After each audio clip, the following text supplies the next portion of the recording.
Guys, welcome to the stop loss theory. I'm going to go over just a common question that's being asked by many traders: how to enter a trade correctly. Now, the reason why this ties in with stop loss theory is because there is no wrong or right answer. Okay, there is no wrong or right answer. The more you focus on entries, the less you're going to be executing trades. And what's going to happen, because this is a numbers game, eventually you're not going to take enough trades to warrant or to balance out your potential wins in the long run. So what I'm going to do today, I'm going to go over the stop loss theory just to ease your minds a little bit and just to make you realize that you don't necessarily need to get a perfect entry. It's just about managing your stop loss and the theory behind it. It's going to be super simple. Now, why do we need a stop loss? Well, you all know this, to limit the losses that we take in trading, because we know regardless of whatever strategy we use in the market, no trader is immune to losses. So what we would do is we use a proven strategy to give us an edge in the market. So over the long run, our winning and losing trades balance out. Using a good risk to reward ratio, we end up in profit as opposed to a loss. Now, all successful traders have a successful strategy, but they also are very good at managing their trades. Whether that means going to break even, placing their stop loss, trailing their stop losses, whatever it may be, doesn't matter. Okay, you must understand that whatever you risk in your stop loss is always going to be the same percent, whether it's 10, 15 pips. But we're going to get onto that. Okay. Now, what we want to do today is really just take away some of these negative thoughts that people have, looking at people's trades on the charts, seeing people enter with amazing entries, very small stop losses, and very big stop losses. Okay, versus very big stop losses. Now, I'm going to be honest with you. I've gone over this numerous times on the live sessions. However, we'll just make it a little bit more clearer today, okay? Now, to be brutally honest with you guys, if you look at this stop loss versus this stop loss, the only difference that we can see in these two is that this one is smaller than this one. The only difference to your trade in entering a bigger stop loss, and let's get this right, that might help. Okay, gone a bit extreme with that one there. Let's shorten this to 2.8 and shorten this to 2.8. Now, same entry, bigger stop loss, smaller stop loss. Now, the only difference, okay, with entering with a smaller stop loss and entering with a bigger stop loss in this instance is your take profit. Now, whether this was a good entry or this was a bad entry, makes no difference. Let's go down here and switch it up a bit. The only difference you're going to be focusing on is your take profit.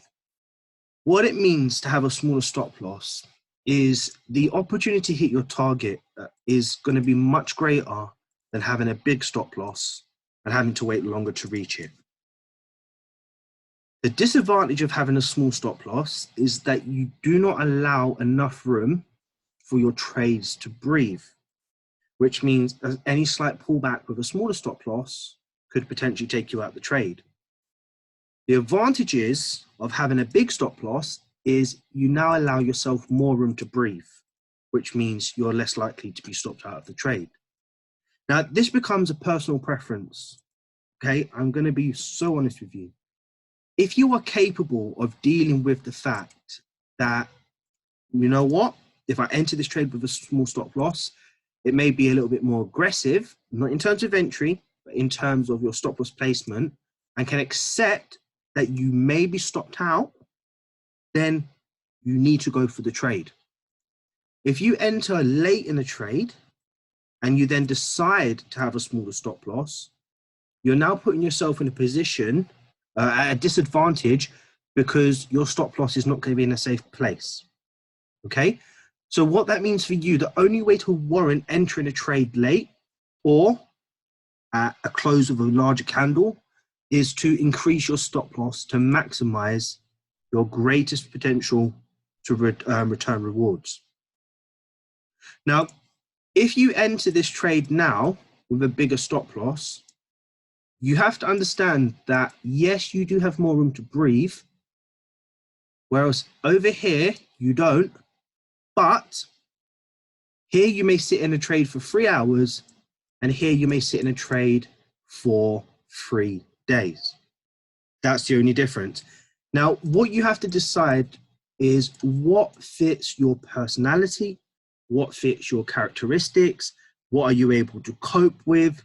Are you able to accept losing trades with small stop losses and able to bounce back from them? Or are you somebody that works and needs a bigger stop loss because sometimes you may enter a trade later, or you may miss a trade, but you still want to get in because you trust the process? That's all down to you. But let me tell you something. All we are trying to do in Forex is get our trades to break even and manage our risk. So the point is, you need to stop focusing on your entries. Yes, we want a better stop loss. Yes, we want a better entry. The point is, until you've executed 50, 70, 100 trades consistently with either a small stop loss or a big stop loss, then there should be really no complaining. Okay, no complaining. You guys need to enjoy the process of learning, because with learning comes growth. With growth comes understanding. With understanding, you start to build confidence. With confidence builds faith, and it just goes on and on and on. But while you're faffing about thinking about, oh, my stop loss is too big, my stop loss is too small, let me break it down to you very clearly. The only difference with having a small stop loss and a big stop loss is that it may take longer to reach your target. That's it. The next point is, having a small stop loss means you may be stopped out of a trade more sooner and often than having a big stop loss. So you have to weigh up the pros and cons, okay? If you are happy to accept the responsibility of having a small stop loss, then do so. Now, one thing I will mention to you, if we're looking at the charts and we have wicks on the charts, let's say these are the wicks, and you decide to enter the trade with a small stop loss because you're late into the trade and you're going for, let's just say a 2.5 to 1 on this pair. If you get stopped out of this trade, look where your stop loss placement is. This is your fault, and this is pure stupid. So for those that are using small stop losses, you cannot enter this trade. However, for those that have seen the wicks form and they've not been able to get in at the tops and the lower time frames, and they do this, and then they go for their target, this is much more sensible. So the other thing that you need to weigh up is, just because I use small stop losses, do I still take the trade and have a very, very silly stop loss? The answer is no, because this is going to have a negative run on your trading and your results.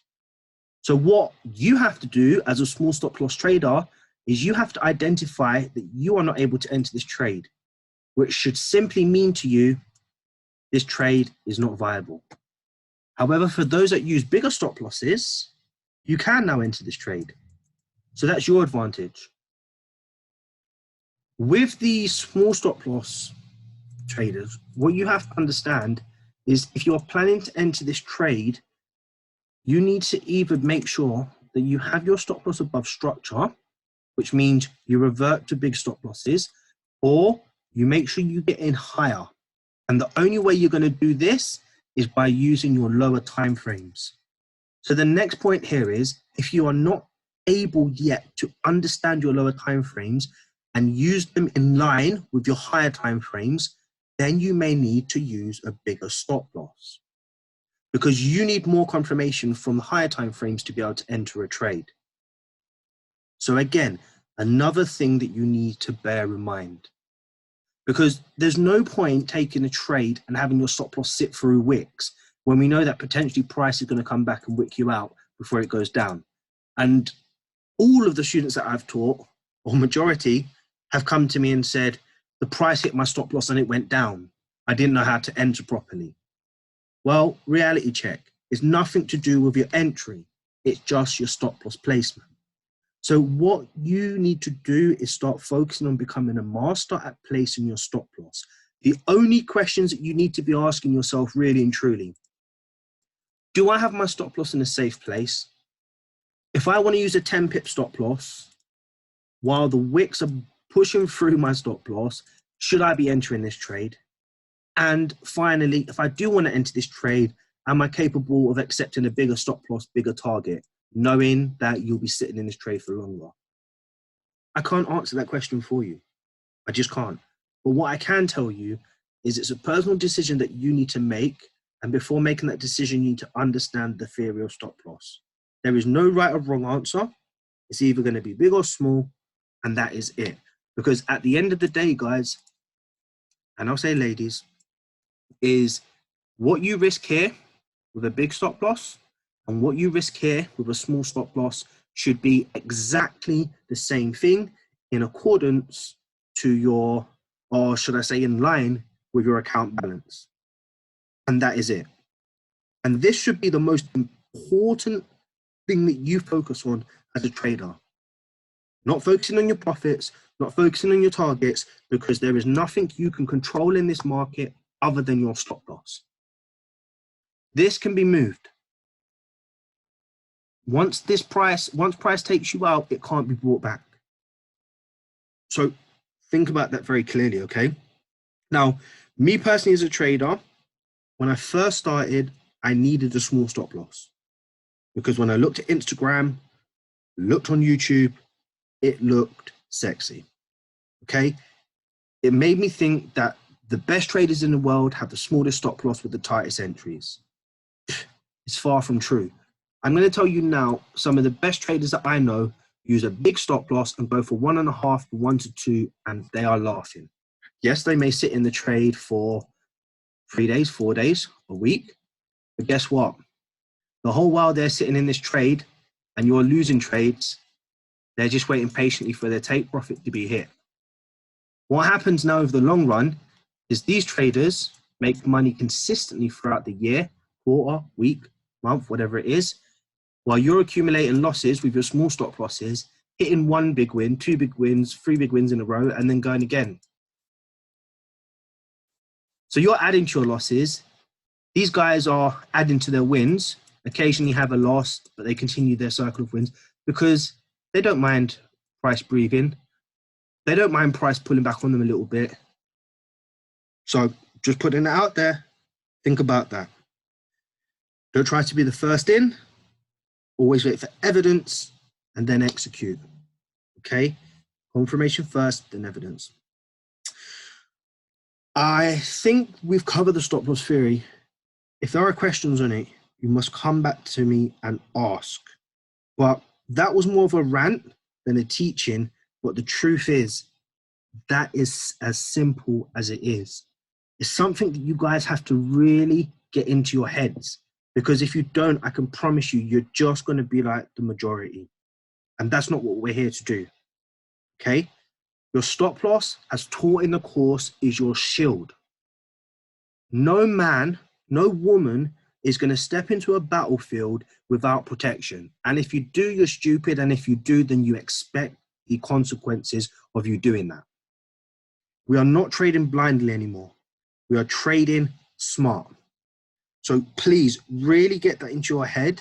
Let's focus. Let's stop worrying about too many little intricacies of entries. Get focused on your stop loss. Make the decisions that we've spoken about today on this session and go and execute. Okay? We're going to see people in the group have much better entries and stop losses than us. Who cares? Who cares? This is about your growth. Focus on it. Find out what's working for you, what's not working for you, and go for it. Okay? Take care. We'll catch you in the group.